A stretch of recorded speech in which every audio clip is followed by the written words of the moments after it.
করে আপনাদের সামনে খাবার দিয়ে যায়, তাই তো? এই বলতে চাইছেন তো আপনারা? ওরে বাবা রে, কি জ্বালা গো, কি জ্বালা! সকাল সকাল মাথাটা এত গরম করেছো কেন? আপনার ছেলে তো মাথা গরম করে দিয়ে চলে গেল। মাছের ঝোল আর ভাত রান্না করেছি, বলে নাকি রান্না করিনি। কেন আপনি বলুন, মাছের ঝোল দিয়ে ভাতটা খাওয়া যায় না? ওর একটু পঞ্চব্যঞ্জন খেয়ে অভ্যাস, সেই জন্যই বলেছে আর কি। তুমি এত তেতে যাচ্ছ কেন? আর এত কম রান্না করলে কি ও খেতে পারে? তোমাকে না বলেছি একটু বেশি বেশি করে রান্না করবে?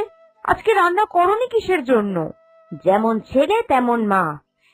আপনি তো সকাল সকাল পুজো দিতে বেরিয়ে পড়লেন, একা হাতে কত কি করব বলুন তো? পারবো না আমি অত রান্না বান্না করতে।